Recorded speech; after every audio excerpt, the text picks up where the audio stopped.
The former Nissan boss Carlos Ghosn is giving a press conference this afternoon. That will be his first since his dramatic escape from Japan. He's now in Lebanon after fleeing Tokyo, where he was on bail and facing several charges of financial misconduct. Well, to get the very latest from there, let's bring in France 24's Molana-Allen, who's in Beirut. Layla, Carlos Ghosn is due to give this press conference in a few hours' time. What can we expect? He is, and as you can see behind me, Beirut is very soggy this morning, but that hasn't affected the fact that the entire street is full of journalists and onlookers waiting for him to emerge from his house for the first time since he landed in Beirut on New Year's Eve. He's been in his residence just behind me since then. Now, what we can really expect in this press conference today, it's been much anticipated, and he's carefully handpicked the media. He's allowing in just a small selection of invited French media, and then it will be televised to everyone else. We can expect him really to say again the things he's been saying, that in Japan it was an injustice him being held for so long, that the system was rigged against him, that the justice procedures in Japan were not fair, and he would have waited almost 2 years to come to trial, and he simply couldn't put up with it anymore and didn't trust that there would be a fair hearing. So that's really what we expect him to say today. Also, yesterday, an arrest warrant was issued by the Japanese government for his wife, Carole, who he was not allowed to see under the terms of his house arrest on bail, and he's been reunited with her back in Beirut. A lawyer has already said that they deem that arrest warrant pathetic for Carole, and it's just trying to put extra pressure on the family, so we're likely to hear more about pressures on him as an individual and as a family, and how these measures are unfair.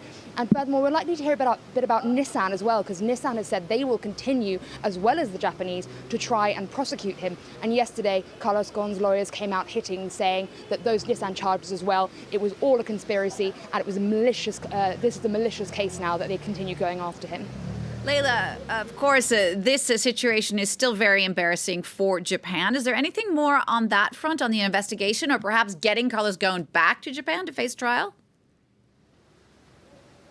It's an incredibly difficult situation, as you say, very, very embarrassing for Japan, and particularly because part of the problem with this was that on 2 occasions during bail hearings, the prosecution lawyers in Japan said that because of his money and contacts, Carlos Ghosn was a real flight risk from the country, and his lawyers argued there was no way, he was too high profile, he would never try and escape. So the fact that he has been really humiliating for the Japanese. They've actually said they're going to tighten their procedures for people being able to leave the country as a result of this case. Now, they've continually said they want to try and extradite him and bring him back to face justice. There is no extradition treaty between Lebanon and Japan, but just yesterday the Japanese ambassador in Lebanon went and met with President Molana-Allen, and during that meeting, in a statement afterwards, he said that what he said to the president was, "We need more cooperation from you if it's not going to this case, is not going to negatively impact the relationship between Japan and Lebanon." And of course, Japan is one of the main donors to Lebanon, and Lebanon is facing an economic crisis right now, so they cannot afford to lose that money. So a very tricky situation there, but for the moment, Lebanon shows absolutely no sign of being willing to extradite Mr. Ghosn. He has a lot of friends in high places here, and traditionally Lebanon has provided safe harbour for Lebanese citizens who are wanted for crimes in other countries. So far, no likelihood that he will be extradited. Layla Molana-Allen there reporting from Beirut. And don't forget, we will be covering that press conference live for you from Lebanon, that press conference given by Carlos Ghosn at 2 p.m. French time.